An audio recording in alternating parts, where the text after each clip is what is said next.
Bismillahirrahmanirrahim. Assalamu alaikum. Welcome to NEWSROOM. I'm your host, Omar Khalid. But today is the 9th of July 2024, and these are the stories that we try to decipher during the course of the show. We'll begin with the acknowledgement of the United States as far as Pakistan's sacrifices in the fight against terrorism is concerned. Of course, the situation, security paradigm as far as Pakistan is also concerned, and the vision Azm-e-Istehkam that Pakistan has begun in order to thwart all such activities that are happening, those that are happening from across the Afghan border and entering into Pakistan and causing havoc. Now, the US State Department spokesperson Matthew Miller has said that while the US supports the right to protest and free expression, it opposes violent actions, vandalism, looting and arson. Of course, he was referring to what happened on the 9th of May. Last year. Also, during the same press briefing, he was asked to comment on Defence Minister's remarks that Pakistan will continue launching attacks against terrorist groups in Afghanistan. And he said Pakistani people have suffered greatly at the hand of terrorists. We have a shared interest in combating threats to regional security. We'll be also talking about counter-terrorism efforts, joint counter-terrorism efforts that could happen in the days to come between the two countries. Our second story, ladies and gentlemen, concerns the upward rally at the PSX, at the Pakistan Stock Exchange. Now, at around 11:10 a.m., the benchmark index was hovering at 81,058.74. That is a figure that has never been seen before in Pakistan's history. The market was also gained generally optimistic regarding the macroeconomic recovery and the government's ability to ink a new deal with the IMF. How and when this happens, will this further gain impetus as far as the PSX is concerned? This is something that we will be seeing. But of course, we'll also be discussing part of that in our segment. Then we'll be talking about the death anniversary of Muhtarama Fatimajinnah, the 57th death anniversary of Madaremillat. Muhtarama Fatimajinnah is being observed today with respect, reverence. She was born in Karachi on the 31st of July 1893, and she passed away on this very day in 1967, was laid to rest next to her brother at the Mazar-e-Qaid in Karachi. Finally, we'll be talking about a planet that is smelling like rotten eggs. No, it's not your kitchen, but in fact this is a planet that is known as HD 189733b, which is huge, millions of miles away. But as far as the latest reports or the discovery is concerned, it is a very heated up planet. The temperatures are extremely high, but the smells that are coming there are just like rotten eggs. Interesting discovery. Let's begin with our first segment, and that concerns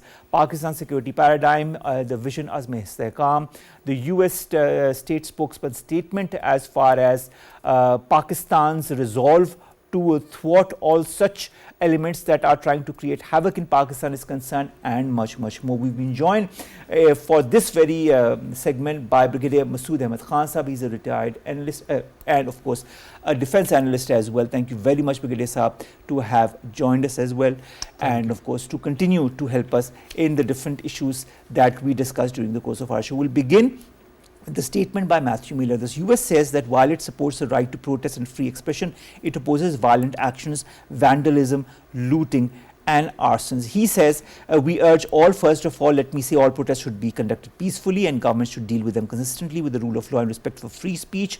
But of course, he was referring to what happened on the 9th of May last year, where the GHQ in Rawalpindi and the Jinnah House were also targeted by a certain political party. How do you view this statement? Do you feel that the US sides with Pakistan's resolve to deal with all elements that are trying to create instability within the country? Thank you very much for inviting me again. And I think first of all, that is a positive sign as far as the United States administration. They realized the pain and agony through which the Pakistani nation passed on 9th May last year, when a bunch of miscreants they went rampage through different cities, and they created a situation. They were involved in vandalism, arson, and also violence, and that also led to created a situation of uncertainty across Pakistan, and gave a wrong message to international community that something is going inside Pakistan. They also this also damaged the Pakistan economy worth 2 billion rupees. And also they attack 79 small and big military installations across Pakistan. and they also not spared those symbols and statues of our martyrs. So, in that context, if we see, so that is a positive sign the United States realizes. And if we connect this event of 9th May, that with of Capitol Hill of probably it was 2021, January 6. So, they also passed through a similar situation, but in that case, they have punished. They arrested 1,033 persons, those who are involved in this such activities. Out of them, 833 they were punished. Punishment ranging from 18 years, 14 years, 10 years, and that is how they are punished. So, we especially in Pakistan, unfortunately, we are still waiting for a decision from the apex court to allow the military courts to go ahead with the proceedings. All right, let's come to also another statement that the US State Department official made when he was asked to comment on the statement by our Defense Minister Khaja Asif that Pakistan will continue launching attacks against the terrorist groups in Afghanistan as part of a new military campaign. He says that the country has, Pakistan, referring to Pakistan, has greatly suffered at the hands of terrorists. He also says, quote unquote, Pakistani people have suffered greatly and we have a shared interest in combating threats to regional security. Do you see this statement as some kind of a direct or indirect resolve by the US's side to work with Pakistan to combat such terrorism that is emanating from foreign soil, and also a support for Pakistan's resolve to end all such terrorist elements or acts of terrorism emanating from the Afghan soil? Exactly, and now the Americans, they have also realized the threat which is now emanating from Afghanistan when we talk of Islamic State of Khorasan or Al-Qaeda is concerned. Similarly, TTP is threatening Pakistan, and they are threatening as the CENTCOM chief has said that the TTP is threatening Pakistan's stability. So, that is a threat is real, and Pakistan is certainly they are cooperating, and the Americans, they are cooperating with Pakistan as far as to address this threat. Now that they consider the threat is genuine and real to the not only to regional stability and peace, but also a global threat is now emerging from Afghanistan. So, as we say, the Afghanistan has become an epic center and sanctuaries which provides sanctuaries for the terrorist outfit threatening so many countries. So, we expect and more in future support from United States administration to combat terrorism emanating from Afghanistan. We've already done that in the past. We've had joint counterterrorism operations in the past. When the Matthew Miller says that we partner with a range of Pakistani civilian institutions and regularly engage the government of Pakistan to identify opportunities to build capacity and strengthen regional security, including in our annual high-level counterterrorism dialogue. I think this is a step in the right direction. It also points toward what's the intention of the US is. So, we are already going through a exercise recently we have started with the United States. That's commence on 29th of June this year. So, it is for 2 weeks at the counter-terrorism center at PUBB. So, the Americans are here in Pakistan, the Pakistani security forces they are doing. So, they are trying to share the joint experiences in combating the terrorism, at the same time share experiences, and also to discuss and adopt the urban warfare strategies and drills. So, we are at least we are one-to-one as far as the combating terrorism is concerned. Let's talk about the vision Azm-e-Istehkam, because a lot of questions emanate, a lot of people have different kinds of opinions as far as it is concerned. But as far as the official statement goes, it is a multi-domain, multi-agency, whole of the system national vision for enduring stability in Pakistan. How critical is this vision to implement stability in our country? As you highlighted, there is a misconception as far as the Pakistani society is concerned. Basically, it is resolved for the stability. So, the concept is basically it is the to moving further based on the build-up of the previous operation to intensify the operations to combat terrorism across Pakistan. So, it is not a you can call it a sort of a indiscriminate operation. It will be continuity of previous operation based, that is intelligence based operation. There will be no displacement. intelligence-based operation, and certainly it will be across Pakistan. So it is a concept and continuity of previous operation.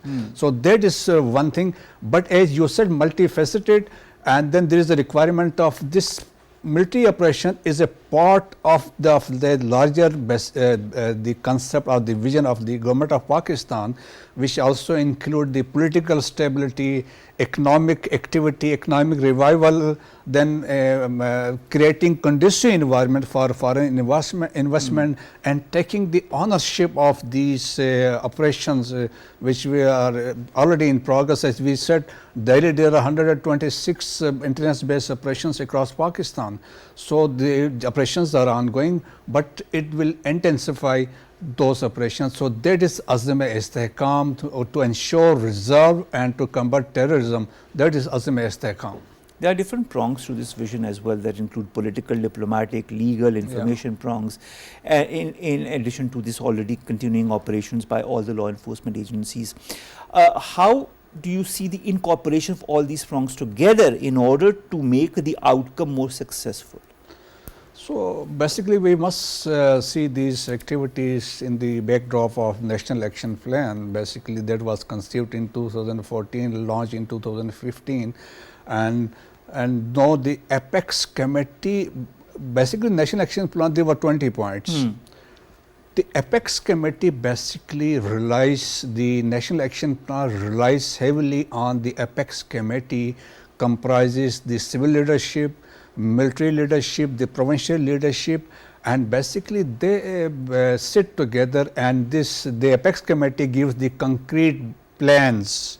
They assess the threats, they identify the areas of intervention, they redistribute the resources, and they also authorize army to go ahead with the operation.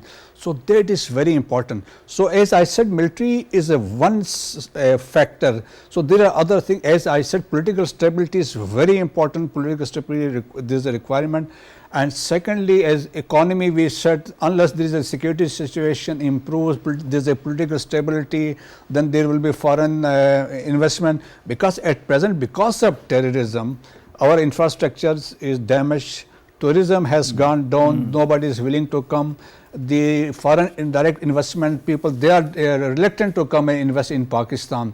So these are the facts. Then the legal system, unfortunately we have very lacunas as far as the legal system is concerned. We have less counter-terrorism courts. When we talk of Khyber Pakhtunkhwa and Balochistan, where there are 93% of terrorism, and then there are pending cases of terrorists involved in the terrorism. Mainly they are again in Khyber Pakhtunkhwa and Balochistan. Then there are issues of criminal justice system. There are so many things that are interrelated. So therefore it is the government of Pakistan which has to coordinate all the activities. So military operation or activity is one component of the entire concept. All right, Brigadier Saab, our Prime Minister says the entire nation stands shoulder to shoulder with the valiant sons of the armed forces of Pakistan for purging the country from the scourge of terrorism that has engulfed Pakistan. He talks about the bravery of the soldiers and officers for carrying out successful operations against terrorists. But we also see that these officers and Jawans are the front line, and they are mostly, I mean, they lay down their lives for the defense of our motherland. We've seen a 24-year-old captain very recently who was martyred in North Waziristan during an IBO intelligence-based operation as well. And this is something that has been going on. Scores of intelligence-based operations are going on in different parts of the country in order to rid Pakistan from this scourge of terrorism. How important do you feel is it to have a common resolve when it comes to all the segments of society as far as working together against all enemy designs is concerned? That is very important of unity and the cohesion of all the segment of society, including the security forces, law enforcing agencies, the provincial setup, counter-terrorism department, police, levies, etc. Second, as far as Pakistan Army is concerned, there is unflinching resolve as far as Pakistan Army is concerned. They are ready, our youngsters, as you highlighted, Captain Osama, today he laid his life for the country. So there is a so unflinching resolve to and go every for, day, almost every yes, day we every have day, stories of such to go youngsters. for ultimate sacrifice. And the Pakistan Army is determined to defend the territorial integrity and sovereignty of the country at all costs. And look what had Pakistan is facing this terrorism for the last after 1979, after Soviet invasion. Look, still Pakistan is intact. It is because of the Pakistan Army, which is the center of gravity, which has kept the national fabric together. And look at the countries, when we talk of Libya, Yemen and Syria, they collapse even after facing 15% of what Pakistan is facing for the last 40 years now. So that is so it is Pakistan Army which carries out on daily basis 126 intelligence based operation, and in this year 111 all ranks they have given their life for the defense of the country. So that is basically the factor or the motivating factor. The Pakistan is intact. If I were to ask, this is my last question to you, if I were to ask you, how can we convince the Afghan interim government to stop the infiltration of organizations such as terrorist organizations such as the TTP and others from creating havoc in Pakistan? What would your answer be? What is the methodology that Pakistan needs to use now? Pakistan has basically exhausted all the options. We have conveyed to them several times through our special envoy Asif Durrani, through regional countries, through United States, through United Nations. But Afghanistan, they are adamant not to acknowledge, confess the hideouts, the sanctuaries inside Afghanistan, and those carrying out terrorist activities on their behalf, also on behalf of India's role to destabilize Pakistan. So basically it is not up to Afghan government to realize the importance. Still we will not close the door of diplomacy with the Afghan government, but at the same time our defense minister has made it clear that we have all the right to, we reserve the right to strike again inside Afghanistan as and when required.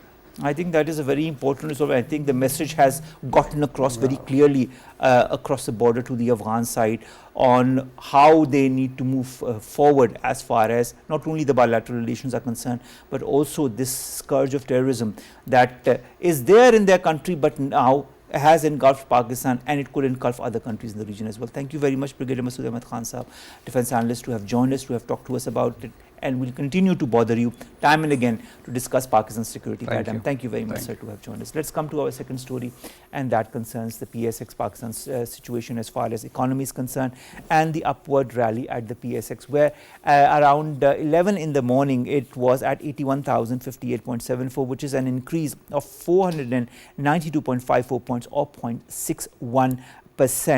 The market has remained generally optimistic regarding the macroeconomic recovery and the government's ability to ink a new international monetary fund program. Fresh liquidity potentially after the IMF agreement and further rate cuts should help extend the rally. This is what the major sentiment as far as Pakistan's economic outlook vis-a-vis the Pakistan Stock Exchange is concerned. And a lot of people say that what Pakistan Stock Exchange reflects is also more or less a reflection of Pakistan's economic paradigm and Pakistan's economic outlook as far as what is going to happen in the next couple of weeks or months, and also the investor sentiment that is present in Pakistan. Now, to discuss that and more, we've been joined by two guests. Our first guest is in the studios. He's Faad, Waheed, Senior Vice President of the ICCI. Faad, thank you very much to have joined us. And online, we've also been joined by Dr. Usman Chohan, our leading political economist. Usman, thank you very much to have joined us. Pleasure to have you here, and I see the beard. Let's begin with you, Faad. Equities at the PSX have maintained an upward trajectory. The KSC crosses the 81,000. We had never thought a couple of months back that the PSX would be crossing 80,000, leave alone 81,000. Now, what do you attribute this historical high to? First of all, let me tell you that this shows a lot of confidence of overseas Pakistanis in the investments they have made in the stock exchange. Secondly, the local investor. Yes, one of the major key players here. We have to understand there's only 523 companies that are listed at the stock exchange in Pakistan, and this is basically the outcome of these, I would say, bittersweet gulps that we've taken as economy in the past 2 years. Having said that, IMF has led this program with us that we're going to sign now, and that's a good thing. At this point in time, we've made all these structural reforms that we've been talking about for a long time, but this government stays adamant on the part where they want to take these steps and initiatives forward and continue the policy. This continuity is showing more stability. When it's showing more stability, automatically it's going to show a bullish environment in the stock exchange. So I think that's a more attributing concept at this point in time, but really and truly it's showcasing our forework, what's going to happen in the future. So this actually is telling you how the investor is feeling at this point. I think it's very favorable at this point. Pakistan is going through 81,000 points is and I actually foresee it that we might hit a new hit tomorrow. Oh yes, right. Because today the environment that I saw in the investors, it was more of let's invest more, let's see where the market is, because the hard times that we've passed through in the last 6 months, the hardest part we had in the economy, I think that's easing it out. All right. It's bringing out the benefits. Let's see. Let's keep our fingers crossed and stay optimistic. Dr. Usman, the index is almost up by 38,851 points. Started its journey by 41,452 and almost increased and kept on increasing and touching this high of 81,058 points. How has the economic performance been, in your point of view, that has led to this continuous rise and never before seen rise as far as the PSX is concerned? Thank you very much. It's always a pleasure to be on your show. I must caution everyone that the stock market is not the economy. Our economy, we still have to do a lot of hard work. And you know what? In the last year and even 2 years, including the caretaker government, a lot of important measures were taken for stabilization. So at least for domestic investors, the stock market looks very, very favorable. And there are some underlying moving parts of our equity markets that make it especially attractive to domestic and foreign investors, which weren't there for a long time. And Pakistan is in the category of several countries that are benefiting from this shift in the winds, including Argentina as well. And so overall, this category of large frontier markets are going to be significant beneficiaries. So I agree with my colleague that it could rise quite a bit more. All right. Faad, coming to you, the market has remained generally optimistic. This is what you were also telling me as far as the investor sentiment is concerned. What about the macroeconomic recovery and the government's ability to ink a new deal with the IMF? You also kind of alluded to that.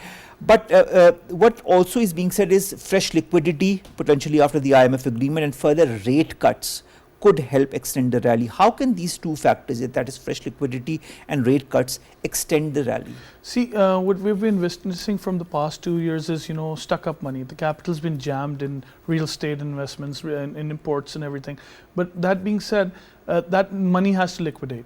Once the fresh equity comes in, usually it's going to come in from foreign direct investment, the FDIs. And I think SIFC is one of the best things that's happening to Pakistan at this point. In the past 1.5 years, we have seen that SIFC has been very effectively bringing investments into Pakistan, and that's showing more stable environment for the foreign investor. So once this money is injected in the economy, it's going to start circulating, and circulation brings in more money. So that's the basic underlying cause. That's why this is happening. On the other part of it, privatization is happening. So that is showing a lot of confidence in different businesses and different areas. It's going to open up a new era of businesses for a lot of people. Similarly, if we talk about PIA, we talk about the trains, we talk about the steel industry itself, because that's also on the list now. And all these things, when these things privatize, they're going to bring in more money. More money means, easy access. So easy access means, more confidence builder. So everybody that's looking at Pakistan at this point in time, especially at the CPEC zone as well, because now that's also a kickstarter for Pakistan. It's been shut down for almost 4 years, but now it's back on track. And that's a good thing about Pakistan, that, even though we've had these lapses, we're still recovering. We're still recovering. We're recovering better than we're supposed to be. So that's something, you know, I am optimistic about, because as a Pakistani, you know, we've seen we're a very resilient nation, and we're going to stop this brain drain. We're going to stop this, you know, flight of capital from Pakistan, and I see it happening. All right, inshallah, inshallah. Dr. Usman, market capitalization is almost up by 4,052 billion. The index in dollar terms is up by nearly 15 billion US dollars, with a market cap reaching 37 billion US dollars, up by 61%. What are the macroeconomic or microeconomic indicators behind this bullish drift? It's a very important point. On the foreign investor side, emerging markets have not been attractive lately. And I'm not counting Pakistan in that. I'm counting like Mexico and Brazil. That money has gone back into the US following this AI boom. And that's why stocks like Nvidia are through the roof, because this AI craze, which is a bubble, is drawing out of emerging markets. But at the same time, the investors said, okay, what other than the US should we be investing in? And the answer is the frontier markets, because they had been battered so badly over the last 3 years that it was not a realistic portrayal. So that money has gone into frontier markets such as Pakistan and Argentina. So the frontier market index is shooting up, and Pakistan is a distinctly large frontier market because it really should be an emerging market, right? So that is one on the foreign side. On the domestic side, we talked about the IMF agreement. It's been an ongoing conversation. I think that's a good one. But when you speak of capitalization, we have to look at the earnings. So capitalization is the number of stock times the price, basically. But the earnings are still very undervalued. There's a lot of room to grow up. So historically, it's about 7 times earnings to price in our stock market, which is still very low by global standards. But right now, even with this rally, it's trading at about 4 times the earnings. So even from our history, you have a very large room to expand from 4 times to 7 times multiple. And then after that, probably as these earnings become more concrete and we start to see even more reform, then perhaps we're talking about more normalized, larger multiples than 7, 10 times, 11 times, and so on. So even in capitalization, there's not. And when you look at the composition of our stock market, it is, the banking sector has a very large component of that. And they're having, any bank you pick, record profit quarter after quarter, every quarter. So there's a bit of a distortion there that the banking earnings are very, very large. And as my colleague correctly said, other asset classes now are not as attractive. As interest rates go down, fixed income will not be as attractive, equities will be attractive, and the real estate market is essentially dead. You can't find buyers for stuff, so people want to pull out and put their money in something that's far more liquid. So after cash and gold, it is equities. That is a good place. So there's multiple moving parts to what I see in our equity markets right now. Which is a huge shift from a couple of years back, where real estate was the thing in which to invest. But of course, the investor sentiment is changing, and so is the basic drift as far as where to invest in and how to invest in is concerned. Faad, international credit agencies, rating agencies such as Moody's and Fitch make a positive forecast for the program between Pakistan and the IMF, because they say that the budget is in line with the IMF conditionalities, which promoted a positive trend in the market. How important has this budget been as far as the upcoming IMF program is?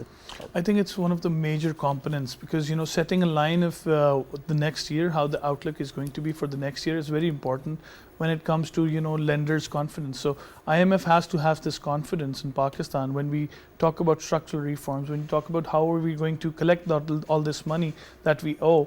So those things are going to come in line. So I think we're doing it right. At this point in time, Pakistan is doing it right. Our foreign minister is doing a good job, because, you know, he's identifying all those loopholes that have been there for a long time, and now they're working as one unit. So that was the finance minister. Yes, the finance minister. So I think that was the mostly what we needed at this point. So yes, this is very important. The budget was very important. I do understand, you know, we have problems. We've had problems in the past, but this is how we're going to be a better nation. And I think, you know, back in 2017, we were supposed to come into the G20, but we didn't. But, you know, it's never too late to be in the G20. So I think we're on track. The numbers are right. They look right. The last year's numbers for FBR collection was done right. So I think, you know, we're actually climbing the ladder in the right side. All right. That's wonderful news, and I hope that this trend keeps on going in the right direction. Dr. Usman, have steps such as downward inflation, such as interest rates trajectory and flows converting from fixed income to equities that you alluded as well, help stocks rise in Pakistan? Absolutely, because typically an investor has a certain portfolio of asset classes to look at, and real estate, as was said before, was certainly the most attractive for a long time. But since it is moribund and you can't really find buyers or sellers in that market, you have to look at other things. Now, cash itself depreciating, gold is a bit of a mixed bag, so you are really left with either fixed income or equities. And fixed income has been very, very good in Pakistan for the last 2 years because of an extortionary interest rate. Now the central bank is finally realizing that it has to bring it down as global inflation also comes, as the US Fed also lowers rates. That makes this fixed income a special scenario that we had less attractive. And what you can do is, if the banks are not getting the same cut that they used to from high interest rates, it's slightly lower, they're still giving those dividends out. So you still can make a good investment through the banking sector via the equity side, because the dividend yield is still very, very attractive. So I think that the equities is a clear case among all the portfolios. I myself should have invested in it, but I keep in mind that I expect Pakistan to do more on its reform side. So the case for this, I think that stock market is very sentiment driven also. So I personally haven't invested in it, and I wouldn't give investment advice like that. But there is certainly, we must acknowledge, room for the stock market multiple to expand, at least to double what it is, to just be in line with its history. All right, wonderful. Faad, the tax to GDP ratio has stood at 9% during the year 2023-2024. This is a report that has come out by the FBR. This report talks about revenue forecasting. For this current year, it says the tax GDP ratio remained in the range of 8.7% to 9.2%. Last year, this ratio was 8.5%, and then of course it started improving and stood at 9%. It also, the report talks about traditional methodology that has been adopted to forecast FBI revenues for this upcoming year, and it talks about an increase of 1,922 billion forecast for the year 2024-2025 to arrive at an expected revenue collection of 11,174 billion. How do you view this methodology that the FBR has applied working in Pakistan's favor? Do you feel this is a realistic approach? I think it's a very ambitious approach at this time, because the tax culture that we've been trying to promote from the past 15 years, it's not really actually happening. So we need to actually give more awareness out to our taxpayers, to the I would say potential taxpayers that still have to come into the tax net. Yes, we've been talking a lot about broadening the tax net, yes, but we're really not taking the right measures for it. Okay. There was one scheme that just came out, it's called the Tajir Do scheme, and that's supposed to target all the traders that are not in the tax net. They're supposed to come in that. I think that's a good thing happening at this point, because one of their coordinators is also from the business community. So those key points and those coordination points, if given to the right stakeholders, that can improve a lot in tax collection. But if we're not going to give much more awareness to our taxpayers of how to pay their taxes and when they're due, how to do that, that's going to be a lapse. On the contrary, I did make a statement on 7 billion being put for FBR reforms, but I think it's for the betterment of the FBR, because they're going to digitize the methods, and more documentations mean more taxes. I think this was something that was decided in the caretaker government. Yes, and I think this continuity shows that the government is actually interested in bringing in stability. So the next thing I would expect from FBR would be a steady increase in taxes, not a steep but a steady increase in I think taxes. That's very important. Do you feel the revenue target, Dr. Usman, that has been projected by the FBR for the year 2024-2025 is at 11,174 billion, which is 20.8% higher than the collection figure of 9,254 billion for 2023-2024, can be achieved? It can. But we are putting so much pressure on the FBR to deal with taxation, whereas in fact, Pakistan's taxation system requires much more provincial work. That is because the federation is the revenue raising unit, but the provinces are the spending units, and this is a huge mismatch. Actually, the provinces should be raising taxes directly, and they should be doing it through things like property tax. And for that, you have to actually survey your cities and your towns and get things right at the provincial level. Otherwise, you have this one center building, this one FBR that is expected to deal with 25 crore taxpayers, it's not a reasonable thing. So I think we're very unfair to the FBR, and we have to actually restructure fiscal federalism to make sense that the provinces do their legwork rather than expect the manna and quail to come from the center and then spend it in God knows what way. And I think that this federation system has to be looked at carefully. Otherwise, the FBR cannot do as much as is expected for it, given the targets that IMF sets year after year and program after program. So we have to think seriously on that front. All right, Faad, it is being said that the investors are optimistic. You've also told me that about the macroeconomic stability that will create a favorable environment for monetary easing. Also that this will subsequently reduce the required rate of return for investors in the equity market. It is also being indicated that the scarcity of profitable investment opportunities that is present currently, particularly in real estate and commodities, is also driving the KSE 100 rally. Do you agree with these statements? I do agree with this statement at this point, because what's happening is, real estate industry, specifically when you mentioned that, I have to shed some light on this. Real estate industry has been stuck up for a year and a half now, because, the investment that was supposed to be in there and the return that was supposed to be, it's not there. And there's not much liquidity in the market. Okay. So what's happening is, at this point, everybody's looking for new avenues. Just like my colleague said, it's still happening in the market. So the next 4 months are going to decide if this is the right track. But at this point, everybody's thinking, and all the investors are looking at the optimistic level, that this is going to improve, and the next 4 to 6 months we're going to see a very sharp increase in investments in Pakistan other than real estate. So that's going to be I think it's a very optimistic statement at this point. All right. Let's hope it stays optimistic, yes. and we continue on that trajectory. Dr. Usman, Pakistan more or less stands on different kinds of crossroads, but the fiscal year 2024-25 budget is being seen as an opportunity that can be used for course correction. Do you feel that this year's financial outlay addresses the most pressing issues to ignite hopes for a brighter and more sustainable Pakistan? Because Pakistan has been, has seen all the effects of climate change, all the other effects, and wherein Pakistan is not a major emitter at all. Do you feel the indicators are showing that Pakistan is moving in the right direction when it comes to sustainable development? This is a very difficult question, because it is people like you and I who are going to bear the brunt of the reforms that are being taken as salaried people. And in fact, the way our structured economy works, it is not reasonable for us to keep giving out so much in taxes. And it's not a pro-growth way to approach things, this austerity measure. So as far as reforms are done, I think they were easy pickings, or the low-hanging fruit, which is you and me. And I think that there are vested interests in our economy that are taking up far too much and giving far too little. And so there's only so far you can go in squeezing the salaried class or other people. And this is a general sentiment that if you have the courage to truly take reforms, this would not be how you go about it. But for now, the IMF is satisfied. Therefore, we are continuing to trudge along. I don't believe, given Pakistan's immense potential, that trudging along is the target we should have, because we should be a really amazing economy. But for that, you have to be a little bit fairer to the little guy like you and me, and tackle the big guy a little bit in terms of the size of participation in the economy. All right.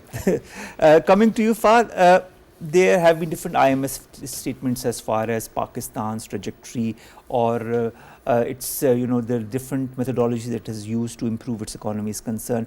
But in your point of view, this is what I'm trying to ask. What methodology needs to be applied to strengthen public finances through fairer taxation? And how can we generate income and cut down on expenditures to reduce the budget deficits? And how, in your point of view, can we bring about fine fiscal policies, like, for example, broadening the tax base, which is a huge question mark, without imposing any new tax, or increasing the rate of the existing taxes and improving the tax to GDP? I think the last part of the question is the most relevant, how not to have more taxes and still be able to, broaden the tax. And I think that's something, we have to work out. The FBR has to now actually go down and pinpoint all those areas they've been lacking at, because there's a huge chunk of people that are not paying taxes in Pakistan, and we need to target those. And that's the reason why the upper class and the middle class are being suppressed by these extra burden of taxes. So once we have all these people in net, then these burdens are going to be less. Of course, the worthier they are, the more taxes they're going to pay. That's how progressive taxation works. But that being said, we also need to understand the public finances need to be handled, right? So the austerity measures, I didn't see them in this budget, and I'm still waiting to, understand why this is not happening, because we are spending more than what we are doing. So on the other end of it, privatization is a big and major part of it, because these assets, the SEOs, the state-owned entities that we have, these are spending way more than they're supposed to be, and they're in losses. So that's the area that we can actually plug out. So we're bleeding out of it. So we need to stop the bleeding. We need to start working right. So once we have in air the PIA, then we can go after the railways, then we can go after all these assets that are not money making for us. Right. I think tourism is also part of it, and all these are going to consume to a part where they're going to create more money. Once we have more income, then we can start spending the way we want to. All right. But at this All point, right. austerity is something we need to take care of. Thank you very much, Faad, Waheed, Senior Vice President of the ICCI, to have joined us. Thank you very much, Dr. Usman Chohan, a leading political economist, to have joined us. I hope next time I'll see you in the studio instead of online. But nevertheless, thank you very much to have joined us. Let's come to our last two stories. The first concerns the death anniversary of Muhtarama Fatimajinnah. Madaremillat Muhtarama Fatimajinnah's death anniversary, 57th death anniversary, is being observed today with great respect, with great reverence. She was born in Karachi on the 31st of July in 1893 and played a vital role in the creation of the Islamic Republic of Pakistan. She worked side by side with her brother Muhammad Ali Jinnah and gathered the women of the subcontinent on one platform, which made the struggle of achieving a separate state of Muslims easier. And she left us for a higher abode on this very day in 1967. She is laid to rest right next to her brother Quaid-e-Azam Muhammad Ali Jinnah.